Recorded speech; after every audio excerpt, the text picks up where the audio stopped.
prime time on the top game, it's a fine line. Man of the match, that's Daveye, he's the main guy, keep a close eye. Make sure you don't make no wrong play, cause I'm with Jose and Andre. And when Cyrus comes to walk in, you better know that you are watching Premier League. Daveye, tell them what time we on. Prime time. Let me hear you say Premier League. Daveye, tell them what time we on. Prime time.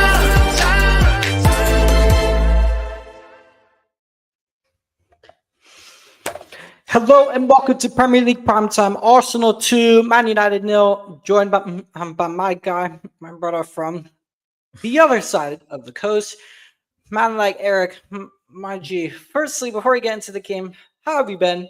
It's been a pretty long while, I should say. But how have you been outside of this disappointment? Things are going.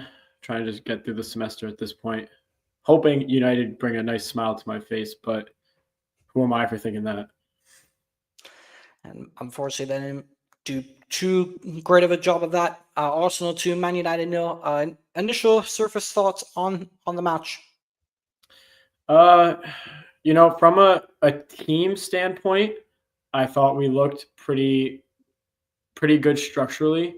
But then when you break it down to like the nitty gritty and go through player by player, it's like a lot of changes still need to be made for sure. No, definitely. I 100% agree with you, and I think this result definitely gives sort of glad that we've been given that reality check earlier, sooner rather than later. Also shows why we're in the table. So the table doesn't lie.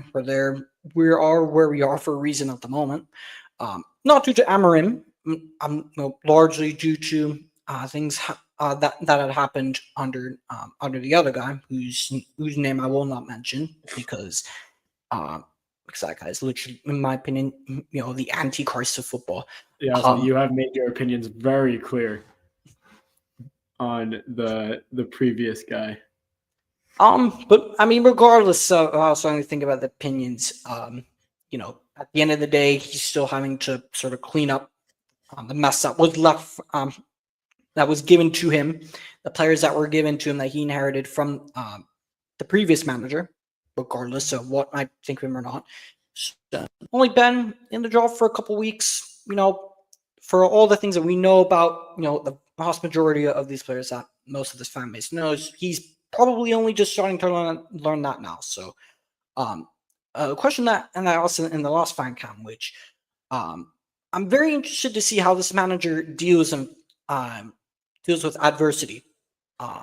And when looking at this, what part are you most interested in seeing that may or may not change when looking at what Ruben Amorim might do to bounce back, rebuild, to back to the drawing board, to try and better prepare to not only perform but to get the 3 points this upcoming weekend in a difficult match against Nottingham Forest at home, back at Old Trafford.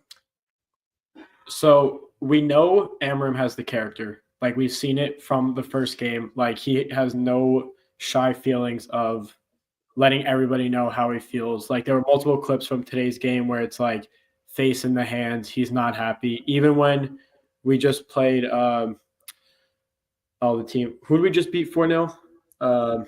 Everton.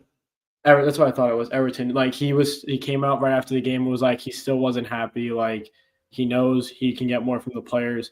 I just think the most important thing that us as fans can hope to see is that these players don't have the same security as they were given under the name that won't be spoken. Because we saw a lot of players under the last reign put in awful performance after awful performance, and they were still given the start. And you could say the same. Every single game.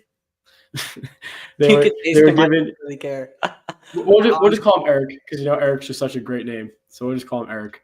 No, that's just not disrespectful to you. That's disrespectful to you, my guy. You and that guy shouldn't be sharing that for him. You should not have your name. I can't lie. Right. But no, you're right. He does have to assess a lot of these players that were, some of them, good amount of them down tools under Ten Hag, whether we liked them, whether we didn't, whether we liked Ten Hag, whether we didn't. Good amount of these players didn't perform for Ten Hag at the end of the day, regardless of whether you liked him or not, whether you like the player or not, whether it was his signing or not.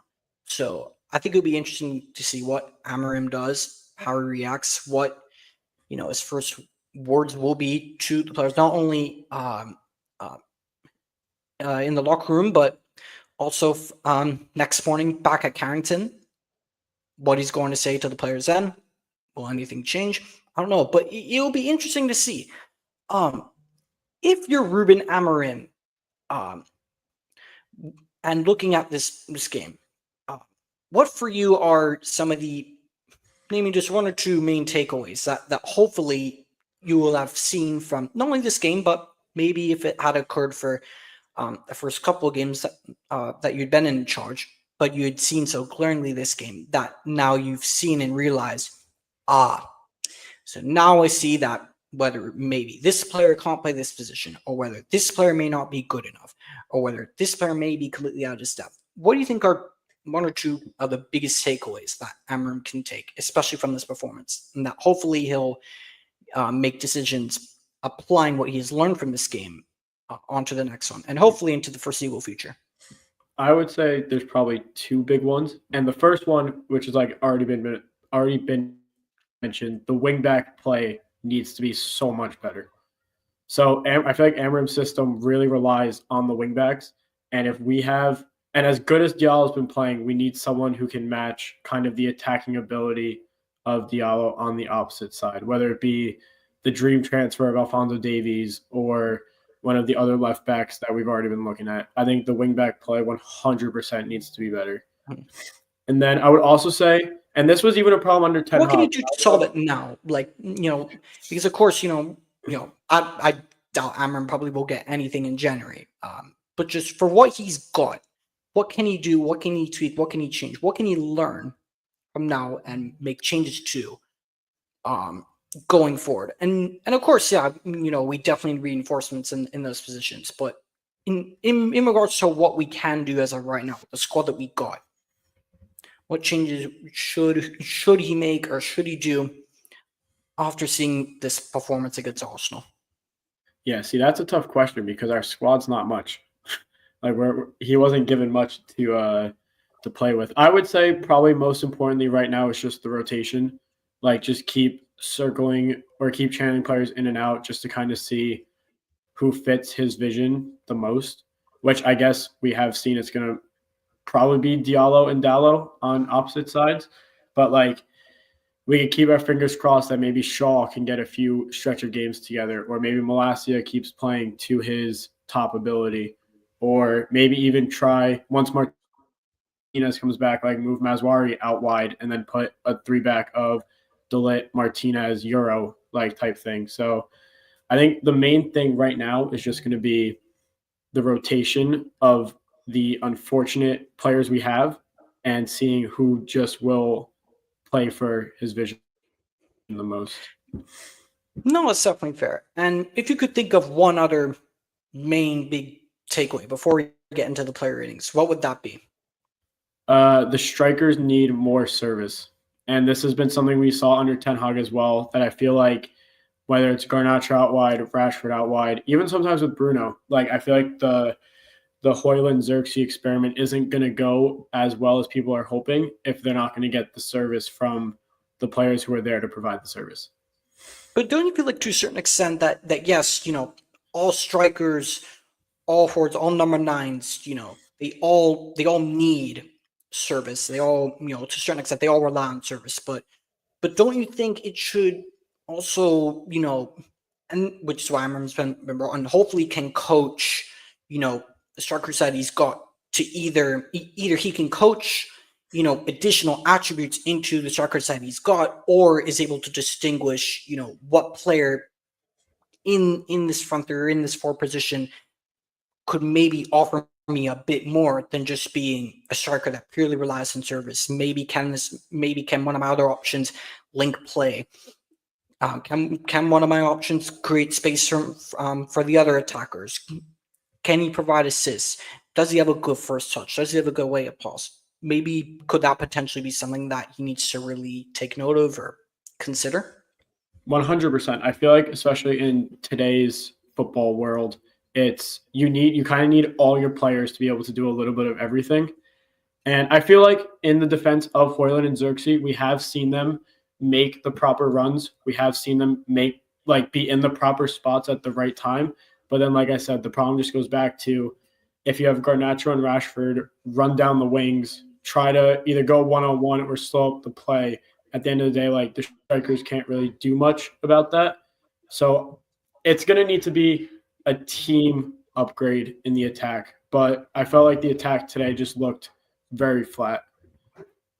Very flat. There weren't many chances. Not a lot for the United fans to smile or be excited about today, I feel like. No, of course. And and also when you look at this Arsenal side who I think, without, if someone didn't tell me or educate me that much on what Arsenal are, the history of the Arsenal football heritage and all that, first, if someone had told me this big, English club with rich, in league history, that's now 5 years under, that's 5 years in phase 5, with their manager spent 600 to 700, 800 million to completely reshape the squad in his image. They've done this whole process and even though they won nothing, but I'd probably think, hey, they should probably be competing for the top honors. They should probably be beating teams that are under major transition. Maybe could that be another way that you could see this as well, or not really? You would have to it's hard for me to sit here and say, no, I can't see that, because I like to stay optimistic about my team. Otherwise, it's going to be just a dreadful weekly watch. But I'm just hoping that if the higher-ups believe Amorim is the right guy, they're going to give him the time he needs, rather than have it be a couple of stretches of bad games, there's public outrage, and then we're in the exact same loop of the exact same process of hiring a manager for a couple of seasons. He brings in his signings, and then it's they get sacked, and it's the next guy to come in to do the exact same thing. So you have to kind of hope that the higher-ups just give him the time, give him the financial backing, which has been a bit of a problem the last few seasons. But we'll see with maybe the new changing of the owners. Maybe that will change, hopefully. But we can hope. No, and I definitely think, especially with the changing of the entirety of the board and the complete restructuring especially of the footballing directors, because remember when Ten Hag got appointed, it was a Glazer's appointment. There were non-footballing people in charge, so they decided to give him complete unlimited power as to who to bring in. He got control of who he wanted to give a new contract, who he wanted gone, who he wanted to keep, who he wanted to sell, what players to go for. He had the most important, significant final say in all that. And with Ineos, they brought in a more modern day structure. They brought in a director of football. They brought in the likes of Omar Barada, Jason Wilcox, where now it's, the responsibility of the scouting, the recruitment is on them. So, and so far the signings that they've made, they've either been good signings financially in regards to, the payments of the deals. For example, Mazraoui, for me, is, if not definitely one of the signings of, the entire season. Maybe within 100%. The next 2-3 years for 12 million for a player of that caliber. And even for a player, like Xerxes, 36 million release clause, but paying 12 million for 3 seasons. So essentially paid 12 million for this player. And also not even just that, but just you look at all these players that we brought in. Ugarte aside, all of these players are very good technically. Lit, good technically. Xerxes, good technically. Also at a good age. Mazraoui, very good technically. Lenior, one of the best up-and-coming young talents in Europe, especially at centre-back. Very good technically, very good on the ball. So looking at the kind of players that we're bringing in, I can look at this and say, these players can definitely fit the way Amorim wants to play, and we're definitely going in the right direction. Do you think that plays a major role in all this? Yeah, so I think definitely it's just a little hard to say because a lot of these signings that you just mentioned were all Ten Hag signings, and they were all like before the Amorim. They were bought for the club. Yeah, and I think they were all, like you said, quality signings. Like they were financially positive, and I think and we saw a lot of these transfers move with a lot of a quicker process that we have in years past, which I think really helped us avoid being dragged out for more money or allowed other teams to come swoop in. But I do think these players are going to provide what we need for the future because, like you mentioned, they're technically gifted and they are very young as well. So I think it'll hopefully provide into the system that we're going for. No, definitely. And with Ineos, 50 mil for Ugarte is, I thought it was a bit much. Whether you like Jadon Sancho or not, to sell a player of that caliber for 25 million, I think that's a steal for any team, regardless of what you think about the player. For 25 million, for a player who costs, I think, less than maybe a bit more than a quarter of what they paid for Mudryk. Definitely something that maybe raised my eyebrow a bit, regardless of the whole Ten Hag Sancho situation, all that, just for how much he was sold for, raised a bit of eyebrows. But apart from that, they haven't really given me anything else to seriously doubt their ability in regards to recruitment. They brought in a very good manager. It wasn't just, who's available and free in the market. No, they actually went and got their first choice, paid up the money, paid the release clause, and said, you are the guy. We want you now. And remember, Amorim said that he wanted to stay to the end of the season. And Nino said, no, we want you now. If you don't come now, we'll look for someone else. So they're definitely moving in the right way. I definitely like the way that you're also looking at this game as well, because it definitely isn't all doom and gloom. If this was last season, probably yes, but definitely isn't all doom and gloom. And I perfectly agree with that. But moving into the player ratings for this match, starting off in goal, Andre Onana. What are you saying, my bro? Definitely a repeating factor where the only reason we're in games and we're not getting absolutely slaughtered, it seems like, is because Onana's in net. He had a big save on the Havertz chance right after they scored the second goal. He had a big save on one of their corners as well. So I'd probably go. Do we do decimals? Can I go only like if we have to. Only if we have to. All right. So we'll give him a 7.5 ish. Fair enough. Into that three-man centre back line, starting off with Harry Maguire, who is thrown into this game. Not the easiest game to just be thrown into, but Maguire. What did you make of his performance today?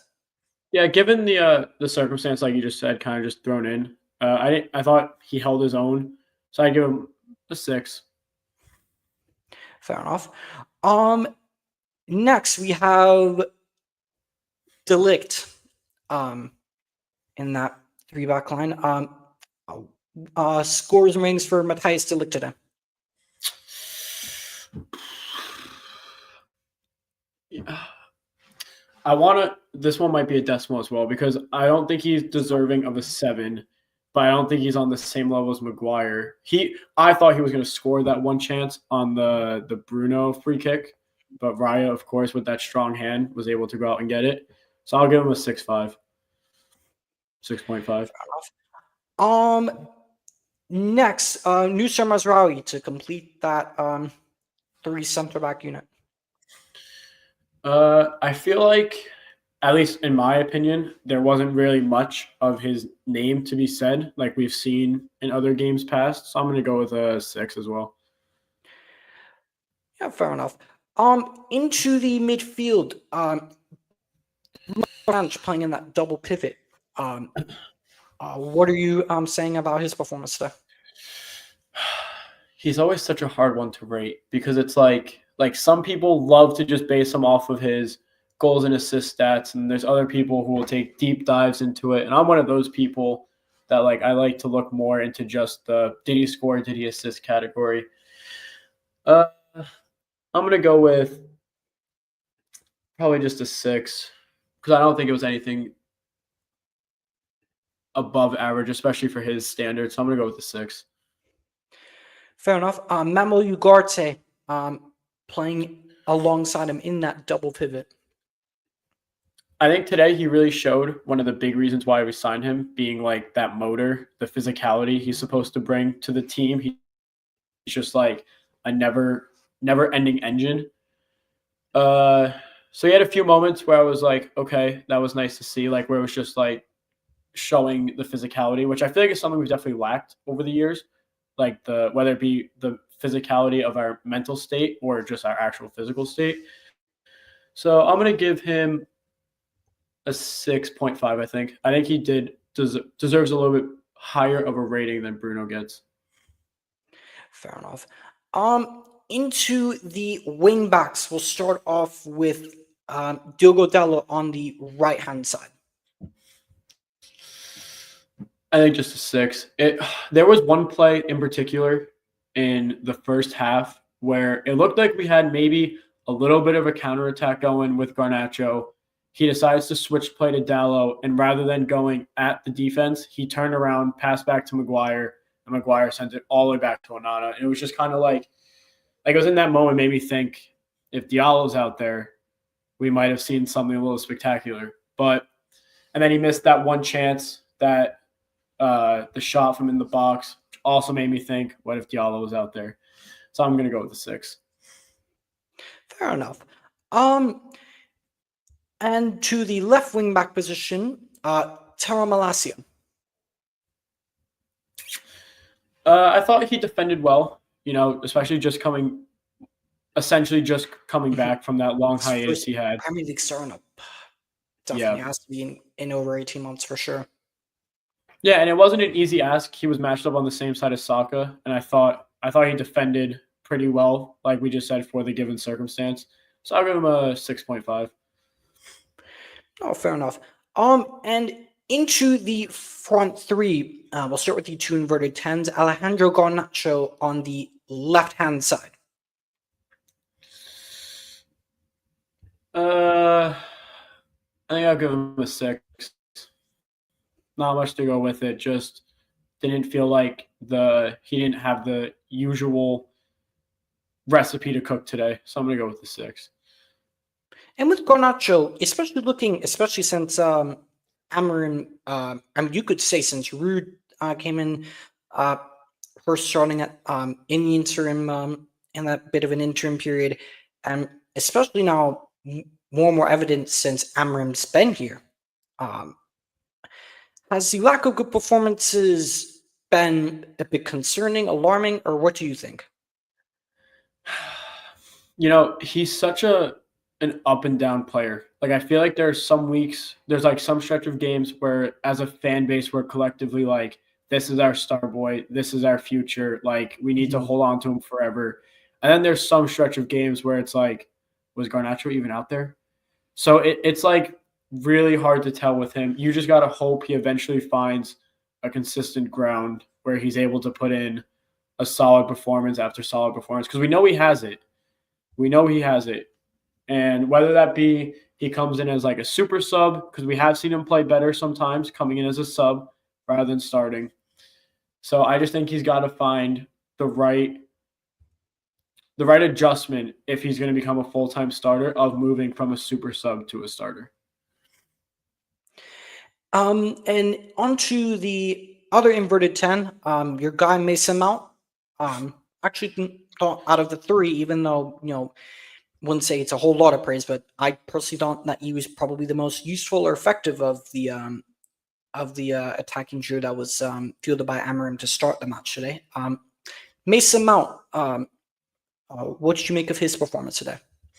I thought it was a bit of a surprise he got the start. I expected the front three to be Højlund, Garnacho, Rashford. So it was nice seeing Mount play, because brought him in for all that money, so it'd be nice to see him eventually turn something in. But yeah, I guess I do him like around a 6, the same thing. Like, I don't think any of them were over the top spectacular. I think they all had pretty, for their standards, average games. Fair enough. And up front, Rasmus Højlund getting the nod in front of Joshua Zirkzee in this match today at the number 9 position. Thoughts on this performance today? It's hard. Like I said, it's like I mentioned before, it's a little hard to tell because it's like, as a striker, you want them to do more. Like, you want them to get the ball, you want them to set the attack up, and you also want them to score at the same time, but they can't do that if the ball's not getting to them. Then there was the first goal they scored on the corner, whether or not you want to call that a foul on Timber, who two-hand shoved him in the back. Should Højlund have defended it a little bit better? Maybe. I'll give him, I guess, just like a 6, 5, 6 area. I don't think anything above that. Fair enough. Substitutes off the bench. Amad Diallo coming on right after halftime. Got 45 minutes. I think that's definitely good enough for a decent rating. Thoughts on Amad's performance today? I think he's been one of our really shining bright spots right now. Like, I love seeing him come on the field, the pitch, to come play any moment he gets. So I'm going to give him, I'll be generous. I'll give him like a 7 because I thought he put in some good runs or had some right ideas while he was out there. Next, Marcus Rashford and Joshua Zirkzee brought off the bench at, I think, roughly the same time. Yeah, that was right around this. I think, yeah. Maybe just like a 6. I was a little annoyed with Rashford when he put the ball in the corner against Odegaard. I don't know what he tried doing. I don't know if he tried like flicking the ball up to like kick it backwards or whatever. I think it was just a poor touch, to be honest with you. I was saying, it was slippery serve. But then again, I'm not Marcus Rashford, but just remind us all. Yeah, I'm gonna give them both 6s. I think. Like, I don't think it was really anything too eye-catching. Len Yoro making his first competitive appearance for the club since being brought in the summer. I mean, I personally wouldn't want him a player rating. Don't think he had enough time. But what did you make of just the what you saw of him today? I think he played well enough to earn a start this weekend, especially if it like comes down to if the 3 choices are De Ligt, Maguire, Euro. As long as his fitness allows for it, because I know he like just came back. So if the body tells him he's a good to go to start over the weekend, I think he played well enough to deserve a start. Fair enough. And lastly, Anthony, I don't think he really warrants a player rating. He singularly got like 5 minutes plus out of time. Yeah, so he had a cool set piece routine with Bruno, if that counts, where he just overran the ball and Bruno played him in. And last but not least, Ruben Amorim. I thought the structure looked well, as I mentioned earlier. You can definitely see the vision of Amorim ball like being played. It's just the team and squad he's given right now. So I think I'll give him like a 6 because I don't think any of the subs were costly. I don't think if he made any of the subs earlier, like it would have made a difference. And I'm personally, I'm a big fan of the rotation, especially with it being like a brand new system. He's got to find out who can play where. I'm a big fan of the rotation, so I'm going to give him a 6. Fair enough. And before we end it off, Nottingham Forest, next week, what do you, in your opinion, desire to be changed? The mentality.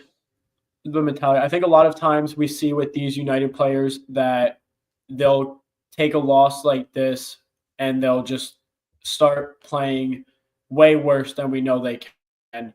So I'm hoping Amorim has the ability to kind of keep the locker room together, keep the players like focused on what the end goal is. So I'm just hoping we go out And a nice win would be awesome. Like we could go beat Forest, like make a statement, even though we just lost to Arsenal 2-0. Like, we go out beat Forest by 2 goals, maybe. I would be ecstatic. That's my aspirations for this weekend. And there you have it. You heard it from the man, the myth, the legend himself, Eric. Always pleasure to have my guy, my brother, every single time. Big up yourself. And we will see you in the next fan cam, whether it's mine or other people's. And wherever you are watching this, we hope you enjoy this. And we will see you next time.